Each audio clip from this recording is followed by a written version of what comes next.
Greetings everybody, it's Emily from Pages in Ink, and today I will be doing my book talk on This Savage Song by Victoria Schwab, which I just finished. So the ideas are still pretty fresh in my brain and the plot and everything, because a lot of times when I do my book talks, a lot of the stuff has been not really diminished, but they're just not as strong in my brain anymore, because after doing it I've sat down and I posted my review on Tumblr and I write my review on Goodreads, and that might even be in the middle of the night, so I don't even tape my video even the next day sometimes, so it's all just gone. So hopefully today they'll be a little stronger. I'm still going to pull up the notes I have on the book that I wrote in my review on Goodreads just to kind of help give me some pointers. That way I'm not rambling around in circles. But first, before I even get to my personal thoughts on the book, I'm going to tell you what it's about. So This Savage Song focuses on two main characters, August Flynn and Kate Harker, who are kind of on different sides of this city called Verity, which has been split in half. The north end belongs to Callum Harker, who is Kate's father, and the bottom half belongs to Henry Flynn, who is August's adopted father, pretty much. Kate is constantly trying to get back home. Well, not constantly. In the beginning of the book, she's trying to get back home to her father where she can prove that she can be a Harker. And it's not the best idea to be a Harker because he's not a great guy. He's probably the most feared man in all of Verity, and the monsters know who to attack and who not to attack based on his commands, and they're not to attack anybody under his protection, and they have this metal that kind of shows, hey, don't attack this person, they're protected. And the monsters are all kind of under his thumb. He even brands them on their cheek. Henry Flynn, and in the south, they have a task force in a way to dispatch the monsters and kind of keep people safe. But there's more of a sense of fear in the south than there is in the north, because in the north people are being protected, while in the south they're still being protected, but in a completely different way. Whereas everything up north is controlled, everything in the south is a little more randomized and chaotic, and Henry has to try to protect people. There are three different types of monsters in this world that Victoria Schwab has created. There are the Sunai, which are the more humanoid monsters, and they're not very monstrous because their way of feeding, their job in a way, is to feed on the sinners, to feed on those who have done wrong, and pretty much those who have created other monsters in a way. They are able to use music as a means to steal people's souls. Well, not really to take them. Stealing people's souls sounds kind of bad. But the whole point of this story is that not everything is what it seems, and the good may not be as good as you think they are, and the bad are not as bad as you think they are. For example, August Flynn, the main character, is a monster. He is a Sunai. And there's this dark spot. It's just shadow, but it looks so weird. Anyway, August Flynn is a monster. He's a Sunai. He's able to use his violin in order to coax souls to the surface where he can take them and eat them pretty much as his food, as his life force. Then there are the Maokai, who are kind of like Iron Teeth Clan from Throne of Glass meets vampires. So they have they're not iron teeth, I don't think, but they're really sharp razor teeth, and they feed on people's blood, and they're born out of violent acts that are fatal, people who have shot people, but just one person or two people or something like that. Beating somebody till they die, really violent things that are fatal. And then there are the Korsai, who kind of remind me of heartless creatures, from Kingdom Hearts. Heartless creatures, not they don't have a heart, because they don't, but you get the point.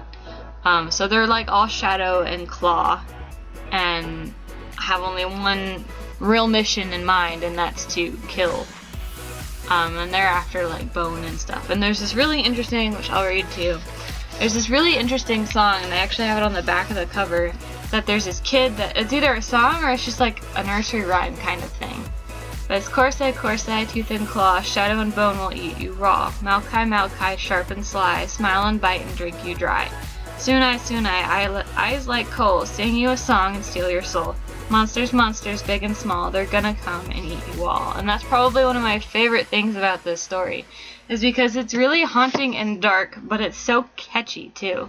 And throughout the story, it's repeated a couple times as a mean to kind of like distinguish between monsters in a way.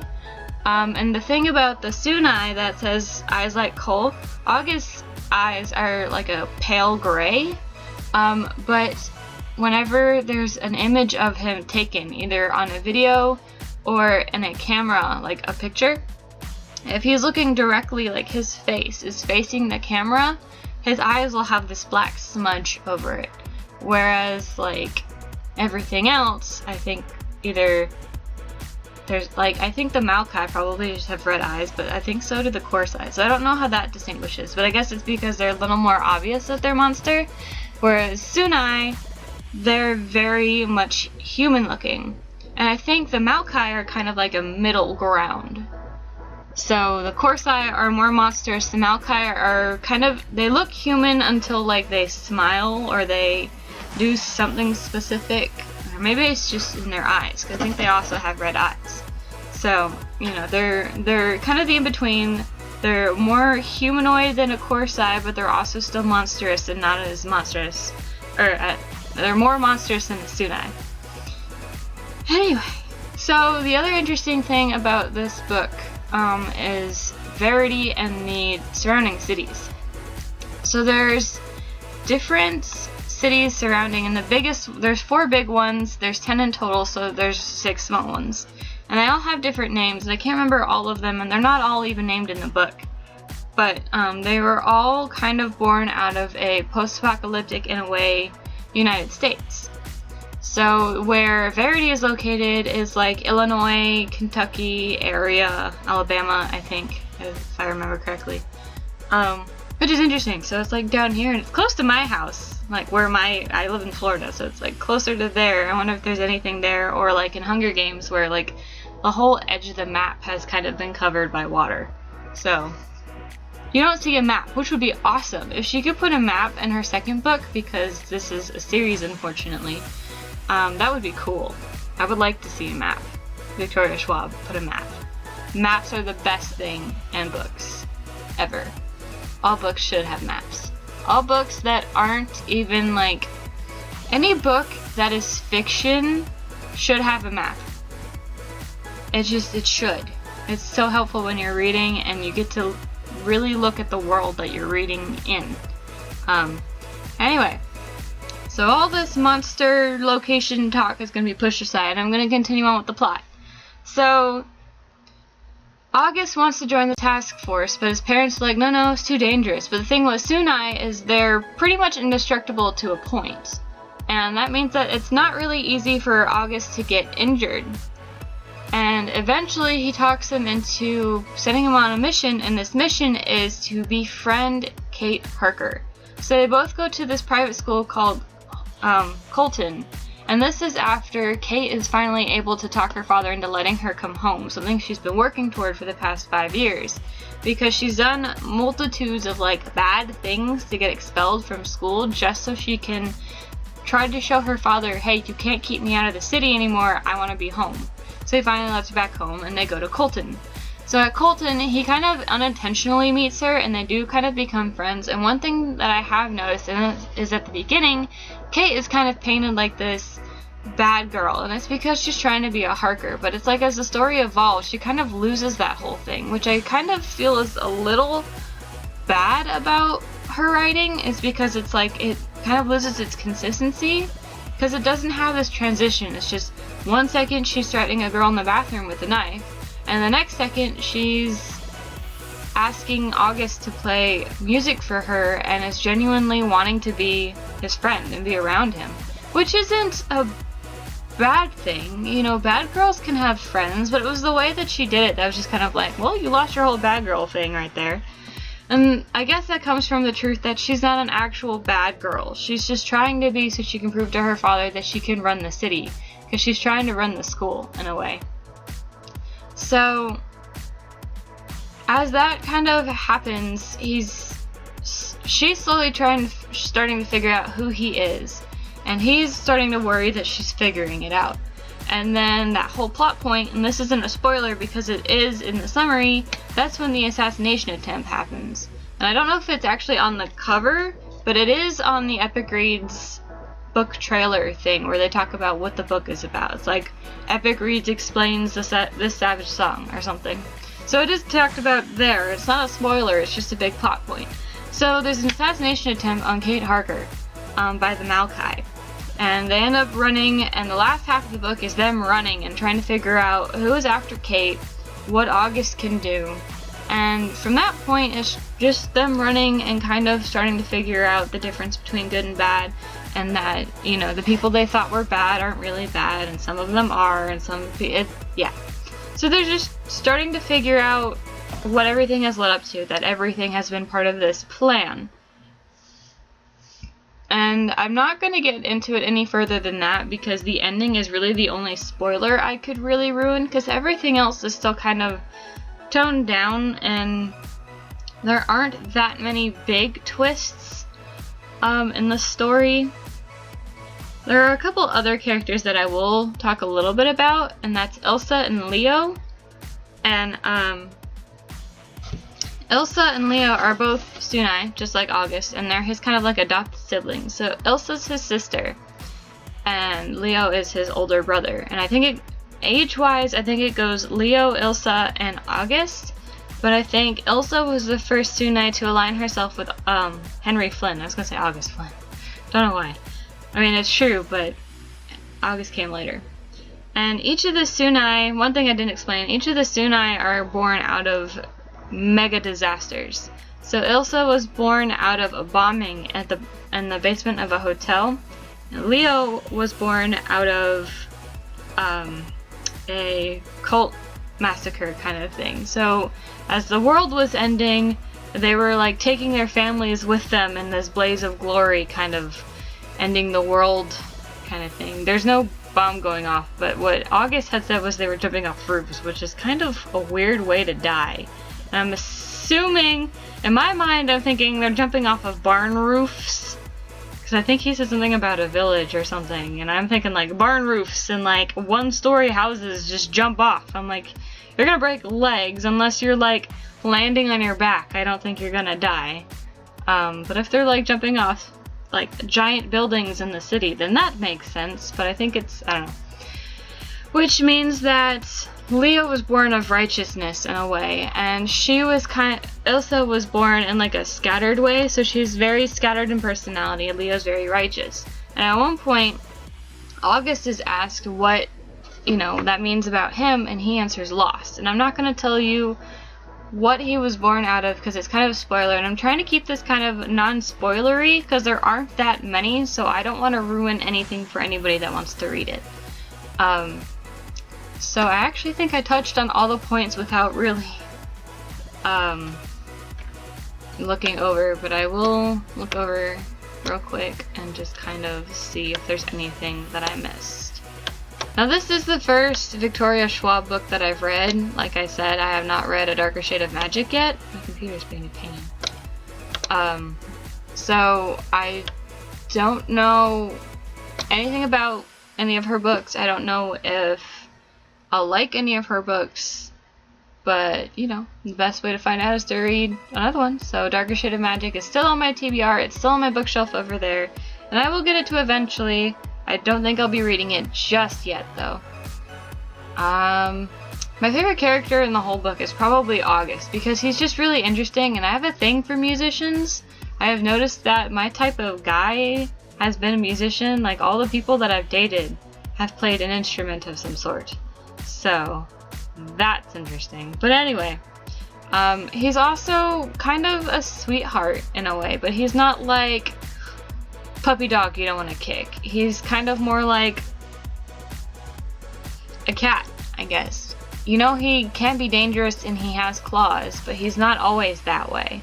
Which is interesting because he does find a cat at one point and decides to adopt it. So there's that. I really like the world, which I think you've figured out by the fact that I've actually like extensively talked about it, where I haven't really talked about it much about like in regards to other books. And I also really like the creatures. I like how different they are and how Sunai are probably the most powerful and they blend in well with humans. But it also, based on Leo's personality, it also kind of shows that they can really quickly lose themselves and become very monstrous. And I won't explain why. Just if you read the book, keep an eye on Leo. And then I go on talking about the different monsters, even though I did that in the rhyme. There's this one joke that earned some massive points for me in this book, and it was a joke about soul food. Kate was like, "Hey August, what's a Sunai's favorite kind of food?" And August is like, "What?" She's like, "Soul food." I'm like, that is the cheesiest, most brain-achingly stupid joke, but I love them, so it just earned massive points for me. I also really like that this book had no romance whatsoever, because a lot of books, especially when there's a male and a female protagonist, they're just like, oh, we're gonna shove them together, even if they don't have any chemistry. They have chemistry, but not in a romantic way. They just make really good partners, and I don't know what it is about Victoria's writing, because there have been times where characters have seemed to have chemistry, and I'm like, I like them together more than I would like together than like partnership. I felt that way through from the middle of Penryn and the End of Days, the first book, and Angel Fall, to like just before the last fourth of the book. So like the third fourth, that part, I was like, oh, they'd make a great couple. And then in the fourth part of the book, they kind of pretend for a little bit, and I was like, huh, well, I see where this is going. But I didn't feel that way about August and Kate. I liked where they were, and I wasn't going to go OTP and just make them be a thing when they weren't. Which was really refreshing, because a lot of YA books, especially dystopian YA books, when there's two characters on different sides and they're kind of smushed together, they're like, oh, they're not so bad, I'm in love with this person, maybe we can reunite them this way. And it's like, no. But they are really good friends, and Kate kind of learns that not all monsters are monsters, and August kind of learns that because she's a Harker doesn't mean that she's her father, even though she wanted to be. The things I didn't like were that Kate and August both seemed really flat. I mean, they had their motivations through the book. Kate wanted to be a Harker, and August just wanted to be human, to not be so monstrous. Like, didn't want to be a monster. He didn't want to take people's souls. He felt like it was just such a monstrous thing to do, and he just didn't want to do it.